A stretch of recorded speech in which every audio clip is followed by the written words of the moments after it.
All right, Matt, as we come back, we enter District 1-3A, and they added River Road this year to add a team to the mix there, and that means everybody's going to have a bye.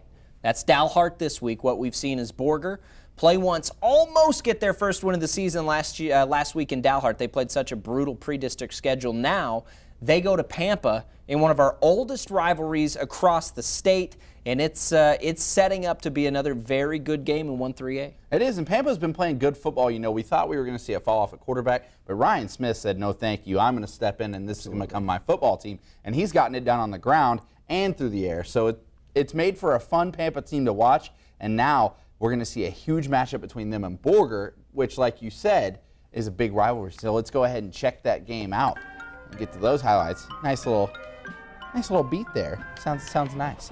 Let's go third quarter, no score. Third quarter, no score. Lots of defense. Kendrick Freeman takes the handoff for an 11-yard gain. Then later on the third, Zach Gwynn. He gets it done on the ground, muscling his way through Harvesters into the end zone. Borger up 7-0. And then Ryan Smith, he's dropping back to pass. Instead, he decides to keep it himself. Smart decision, I think. Cuts back across the field, picks up a nice little 5-yard gain. That was all the scoring we saw. Borger, though, getting their first win of the year, and an important one. It's a district win. What better time to start getting on a roll? 21-14, Borger, your victors in this one. Perryton and River Road. Let's go ahead and check that out. River Road joining this district. First quarter, 3-0 when we get there. River Road fumbles. Fausto Tarango recovers, so the Rangers have the football. Now Jake Wittenberg, he takes the football on the ground, and he takes it right at our photographer into the end zone. 7-3 Rangers. That boy Terry hanging in there strong. He didn't even budge. Then Braden Purley, he has a nice run for River Road. Check him out. Gets run down by some Rangers, but a nice gain, refusing to go down, looking for contact. Then 10 for nice interception by number 7. We didn't have a name, but Perryton, big winners in this one. 50-3, the Rangers. They roll. So, Jacob. Just as confusing as we started the night. Yeah.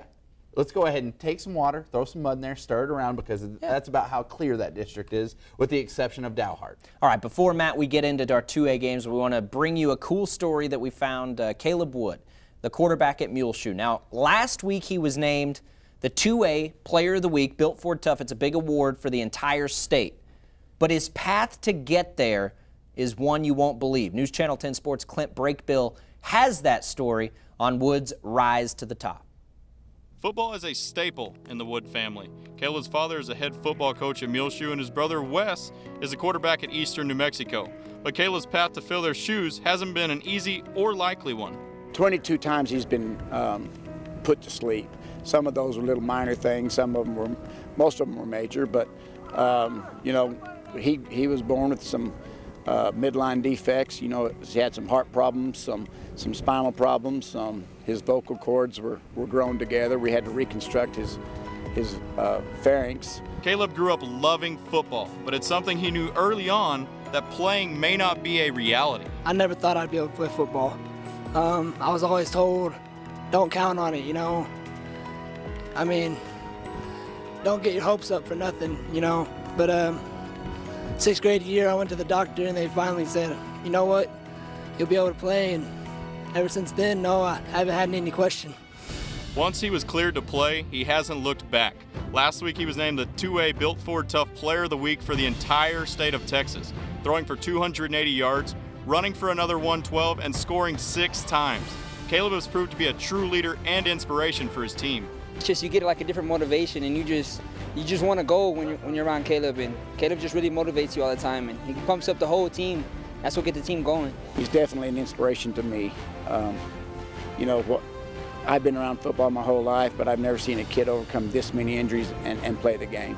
Caleb still plays with one of his kidneys barely functioning, but he won't let anything stand in the way of his district and state title hopes. Clint Brakebill, News Channel 10 Sports. Thank you, Clint. Let's get right into that Muleshoe game this week. They're hosting Dimmitt. This is a big-time district matchup. The Dimmitt Bobcats have looked fantastic this year. We know how good Muleshoe is. This is Jacob Lara You met Junior Baca there. He can play a little defense too. Comes up with the sack on the play. Still first quarter, no score. Lara looking, going deep, trying to make something happen. Shoot the duck! Austin Ross with the interception. Muleshoe defense comes up big early on. Caleb Wood, our man, looking for Ross. Came up with the interception. He's a good receiver as well. Big gain on that play. Dimmitt gets it now again. Lara again. And just trying to get something to happen. But it's picked off. The Muleshoe defense. Ray Martinez this time comes up big, and it's still no score. Second quarter now. Wood, Matthew Barron. Big gain for the Mules. Oh, Barron, nice job to hang on to that ball. It's our man right here, Caleb Wood. Fumbles it in the end zone and then recovers it for a touchdown. Nice job by Wood. Nice story about Wood. And a nice win for Muleshoe over Dimmitt. 48-7, your final there. Canadian and Boys Ranch, they were old district foes last year in 1A. They both move up to 2A this year. And we pick it up in the first. 21-0 Canadian early on. The Rough Rider having a really good time. Josh Bonner pitches it out to Trey Bell on the gain. Canadian gets it now, still leading 21-0 now to the second quarter. Ben Arbuckle, Braden Gallo, long pass. Kicks it on the ground. We're going to call it incomplete, I believe, but that's okay. The next play, Arbuckle, this time Chris Marquez. And Marquez keeps it for a big gain on the play in the Wildcat offense. More Canadian here. Marquez on the carry into the end zone for the touchdown. Canadian up 28-0 at that point. They go on to get the win, and they've bounced back from their loss a few weeks ago, 37-6, the Wildcats over the Rough Riders. Bushland traveling to Friona. They're trying to get a victory over the Chieftains. Third quarter, 21-0 Bushland when we got there. Offense exploding. Taylor Cornelius looking for his boy Jack Taylor, and he finds him for a big gain. Taylor barely brought down, almost slips it, but it's okay. Ian Cannon, he takes it on the ground, picking up some tough yards up the middle. And later in the third, for Friona now, Sawyer Osborne back to punt, blocked by Cole Campbell. Friona football. So the Falcons in business. Next play, it's Cornelius looking for number 85. We'll just call him Ocho Cinco. I like it. And he gets into the end zone. 28-0 Bushland. That would be your final as the Falcons get a big victory on the road. Tulia, Lubbock Roosevelt. The Hornets traveling south. John Martinez hands off to Keith Brame, who fumbles on the 1-yard line, and Roosevelt recovers. Talk about a drive kill. Now Tulia Martinez looking for Malik Yarborough for a nice game. Then Brandon Jackson. He's going to take the handoff.